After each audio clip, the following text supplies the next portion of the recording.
بسم اللہ الرحمن الرحیم۔ چند چیزیں میں ذکر کر دیتا ہوں کہ علماء اہل حدیث جو ہیں ان کے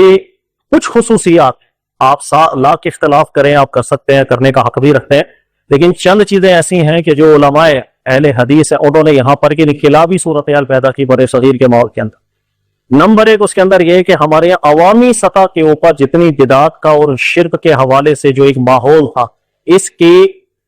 کے اوپر بند باندھنے کے لیے جتنی کاوش ان لوگوں نے کی، اللہ تعالیٰ اس کا اجر انہیں عطا فرمائے۔ کوئی شک نہیں کہ اگر علماء اہل حدیث یا ان کی محنتیں، ان کی کاوشیں نہ ہوتیں تو یہ سلسلہ جتنا مزید بگڑ چکا ہوتا، یہ قابو میں نہ ہے۔ تو یہ کریڈٹ دینا چاہیے کہ ان کے ذریعے سے اور ان کی بھرپور محنت کے ذریعے سے یہ بدعتیں ہیں یا شرکی افعال ہے جو ہمارے یہاں، اس کی روک تھام میں بڑا فائدہ ہوا ہے۔ دوسری چیز علماء اہل حدیث کے حوالے سے میں ذکر کر دوں کہ ایک جسے کہتے ہیں نا تقلیدی ذہن کا خاتمہ، یہ ان کے لیے اللہ تعالیٰ ثواب دے اور مستحق کرے، اس میں کوئی شک نہیں کہ ہمارے یہاں جس انداز کے اندر بڑے صغیر کے ماحول میں تقلید کا عنصر بیٹھا ہوا تھا اس کو توڑا۔ ہمارے یہاں بدگمانی بھی لوگ اکثر کرتے ہیں نا کہ بھائی وہ یار یہ شاید ابو حنیفہ کو نہیں مانتے، ایسی بات سب کی عزت اور احترام کرتے ہیں، آپ کبھی بیٹھے بات کریں، ملاقات کریں، کتابیں پڑھیں۔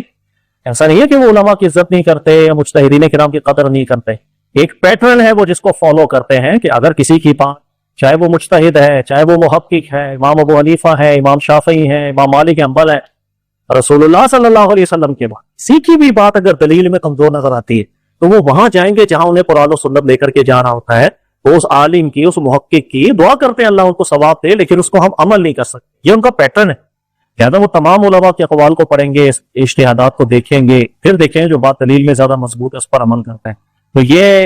ایسا نہیں آپ بیٹھے ہیں علماء کی صحبت لیں، آپ کو پتہ چلے گا، ایسا نہیں کہ وہ مجتہدین کرام سے متعلق کوئی بغض رکھ کے دلوں میں بیٹھے ہوئے، ایسی بات بالکل نہیں ہے۔ اور تیسری چیز یہ کہ یہ میرا ذاتی تجربہ ہے، ظاہر ہے کہ اہل حدیث مکتب فقہ سے میرا تعلق نہیں ہے، لیکن سلام دعا جتنی دوستی یاری میری رہی ہے، آج بھی ہے، میں جس تجربے پہ پہنچا ہوں، توبہ کرنے کے اندر یا ان کو پتہ چل جائے کہ ان کا موقف غلط ہے یا دلیل کا اور مضبوط ہے، سب سے زیادہ جلدی سے رجوع کرنے والی طبیعت میں نے انہوں میں دیکھی۔ یہ میرا اپنا ذاتی تجربہ ہے، میں مطلب 100% لوگوں کی بات نہیں کر رہا ہوں، میں اپنا ذاتی تجربہ آپ کو بیان کر رہا ہوں کہ میرے پاس بھی بہت سے لوگ آتے ہیں، بہت سے فرقوں سے متعلق ہیں، فکروں سے متعلق ہے، اور کسی فرقے والے کو توبہ کرانا بڑا عذاب ہے، دنیا کا سب سے مشکل کام ہے، وہ نہیں مانتا غلطی، وہ مجال ہے اس کے لیے کہنا کہ آپ غلط ہے۔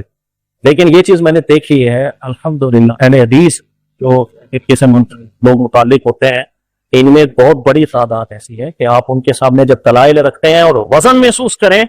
وہ مانتے ہیں، کہتے ہیں ٹھیک بات آپ یا وزن، اس چیز کا مجھے بہت تجربہ رہا ہے۔ یہ چیز مجھے اچھی لگتی ہے کہ فرقہ واریت کے ماحول کے اندر یہ طبیعت سب سے زیادہ یہاں دیکھنے میں ملی ہے، اس کے مقابلے میں باقی افکار، باقی فرقے، وہ توبہ کرنا تو ان کے نصیبوں کے اندر شاید دکھا ہی نہیں ہے، یا ہوگا تو اللہ جس کو توفیق عطا فرمائے۔ غلطیاں کوتاہیاں سب میں ہوتی ہیں بھائی، ان میں بھی غلطیاں ہیں، باقیوں میں بھی ہے، ہر بندے کو اصلاح بھی کرنی، لیکن جو چیز تعریف جس پر بنتی ہے، کنجوسی نہیں کرنی چاہیے۔ ہمارے یہاں کنجوسی بھی بہت ہو جاتی ہے، پھر نہیں، یا دوسرا فرقہ ہے تو غلط ہی ہوگا، وہ صحیح ہو ہی نہیں سکتا۔ ارے وہ مسلمان ہیں، کلمہ گو ہے، اور بہت قابل لوگ ہیں، بہت پڑھے لکھے لوگ ہیں، دلائل میں غور و فکر کرنے والے لوگ ہیں، اور آپ یقین کریں کہ ہماری نجی محفل کبھی ہوتی ہے تو اس کے اندر ایسے ہی اگر وہ البانی صاحب کی تحقیق بیان کریں، ان سے اچھی تحقیق سامنے رکھتے تو وہ بالکل کہتے ہیں یار یہ بات وزنی کر کے جا رہا ہے، ٹھیک ہے نا۔ تو اللہ تعالیٰ اجر عطا فرمائے، سبھی ہمارے بھائی ہیں اور خطائیں بھی ہوتی ہیں، اللہ تعالیٰ اسے بھی درگزر کرے، دل کو وسیع رکھنا چاہیے۔